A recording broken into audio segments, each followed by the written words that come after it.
what's going on? Today I wanted to do a relatively short video kind of talking about the basics of training and diet. Lately I've gotten a lot of questions, and I've seen a lot of questions posted on forums and stuff just asking for general advice. You know, someone will post, oh, I'm just getting started, I want to gain muscle and lose fat, what should I do? And while I've seen some pretty good advice, I've seen some really bad advice as well. So this is going to be a very generalized video, very generalized answers kind of, but I just want to do a quick informative-ish video, so I'll just get right to it. And I have some notes, so I'm sorry if I look down a little. I just don't want to ramble and get off track. So I think when it comes to wanting to transform your body and kind of do like a recomp, the most important thing is diet, 100%. Yes, training is very important too, but if you're training hard and you're not fueling your body properly, you're not going to get the results you want, or you're not going to get as good of results as you could.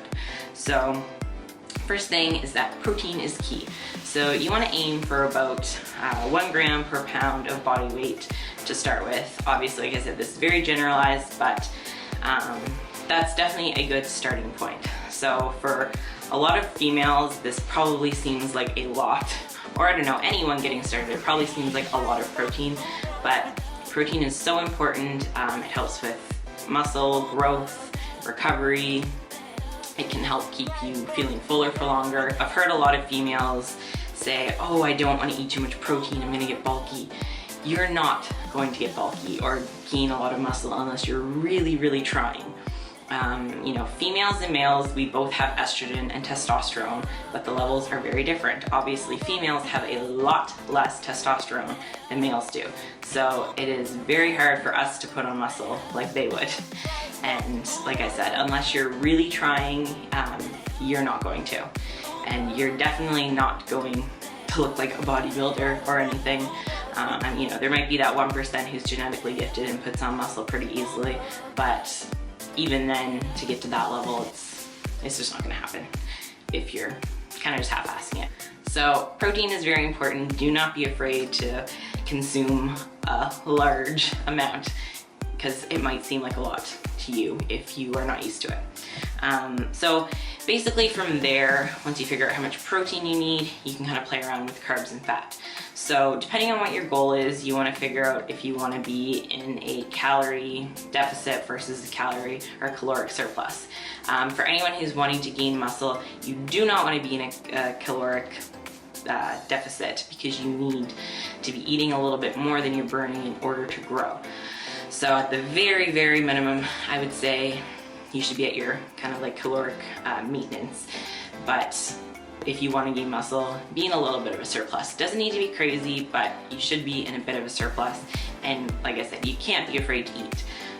So for carbs, you can have different types of carbs. So, you know, there's complex carbs and simple carbs. So complex carbs are slower digesting, slower release of energy. It would be something like sweet potato, rice, oats, stuff like that. Whereas simple carbs would be like your fruit, pasta, things that give you energy a little bit more quickly. So for carb timing, I guess, I would suggest having like complex carbs pre-workout and then simple carbs post-workout. When you work out, you are depleting glycogen stores, so when you have those simple carbs, it kind of refills those stores. That probably didn't sound like the most intelligent way of putting it, but that's okay. I've heard a lot of people as well be afraid to have carbs because they think carbs are gonna make them fat.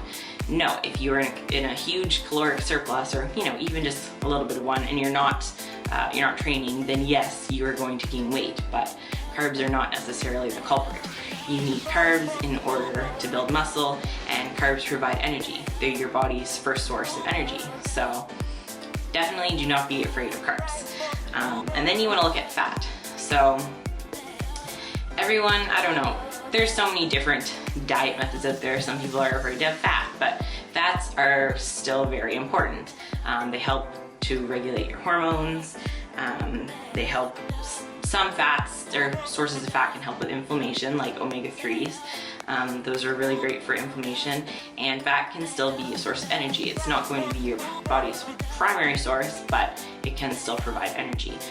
So examples of like healthy fats would be like avocado, nuts, peanut butter, olive oil, coconut oil, salmon. Salmon obviously is, I consider more protein, but it has quite a bit of fat, so you can factor that in to your diet. Kind of just figure out where you want your macronutrients to be, and for those of you who don't know, macronutrients are just your protein, carbs, fat. So you could go to like say bodybuilding.com or something and figure out where your calories should be, and then figure out how many grams of protein you want, and then kind of play around with the amount of grams of carbs and fat you want in your diet. So it really doesn't have to be too complicated. You could always make yourself a meal plan so you're following the same thing each day. Make sure you're weighing everything out, that you're being pretty accurate so that you can track it and adjust depending on where you want to go and what your progress looks like. But basically that kind of covers it for nutrition. So just remember that you need to eat in order to grow muscle, so do not be afraid to eat. I've seen a lot of females, they'll go on a diet that's just kind of like fruit and veggies, which is great because you're getting your micronutrients, your minerals, your vitamins and minerals, but you're not eating any protein, you're not eating probably enough calories to actually build muscles. You gotta have all three for everything to work. So apart from diet, obviously training is very important as well. I won't get too into it, just because I'll do some other videos on training, but if you're just getting started, I think it's a really good idea to stick to compound movements, so like your squats, deadlift, bench, those type of things. Kind of master those, work on your form.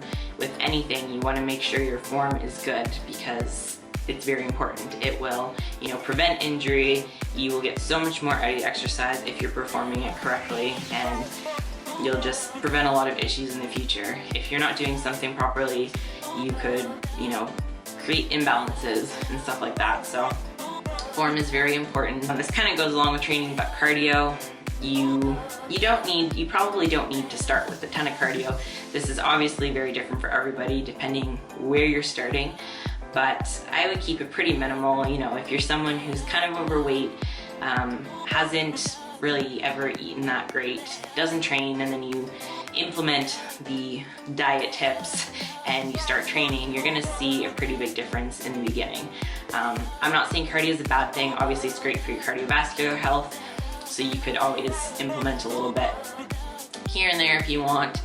But to me, we use, when you're looking at losing body fat, you kind of use cardio as a tool. So if you can lose body fat at the beginning without doing too much cardio, you have more room to add it in. So that's just my take on it, but again, everybody has different opinions. And it's also really important to rest. So I think if you're just getting started, 4, maybe 5 days a week, you could be weight training. Even that's kind of pushing it, especially if you're not used to it, but 4 days is probably good. But you definitely need rest in order to recover and grow and build muscle. So when you're working out, you're ripping those muscle fibers, and when they grow back, that's when you're building muscle.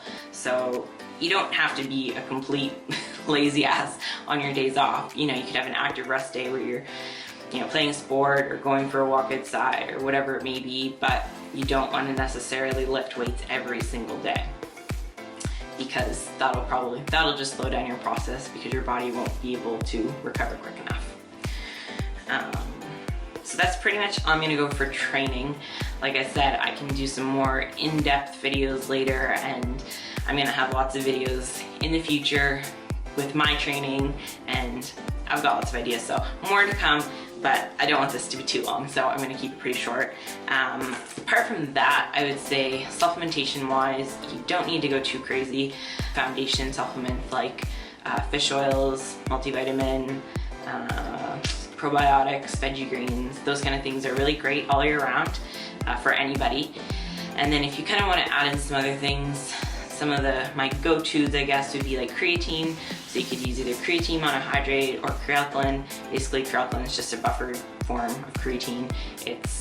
You're supposed to not hold as much water as you do with monohydrate, but both have been proven to work. So if you want to give that a go, it'll help with strength, which is always good in the gym.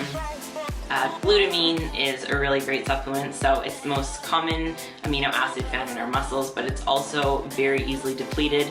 So glutamine will help with growth and recovery, and it actually helps with gut health, which I just found out pretty recently, so that's always a plus. Leucine's great, and BCAAs, so branched chain amino acids, you can take those, intra or pre or intra workout, and honestly you can just sip them throughout the day, but that'll also help with recovery and muscle growth. And that's pretty much all I can think of that's pretty much all I would recommend. There's obviously lots of different supplements, but if you're just getting started, I think those are really great for a foundation. If you're someone who's kind of on a budget and doesn't want to spend a ton of money, because eating healthy can be pretty expensive, I would kind of just go with those and then see how your progress is, and then you can add things in as you progress along. So hopefully that helped. If you guys have any questions, of course, like always, comment below, send me an email, whatever. I will address it either in the comments or on another video, but I promise I'll always get back to you. Again, this was just kind of like a generalized, basic, informative video. If you're someone who is just starting, hopefully it helps. Do your own research as well. There's so many good resources online, like bodybuilding.com. They've got lots of articles, and they've got the calculators, like I said, that can figure out how many calories you should probably be having. And they've got meal plan examples and training examples, etc., etc. So do your own research, but just try not to make it more complicated than it needs to be. So everyone, eat well, train hard, and thank you for watching. So don't forget to comment, like, and subscribe if you haven't already, and I will see you guys in the next one. Bye guys.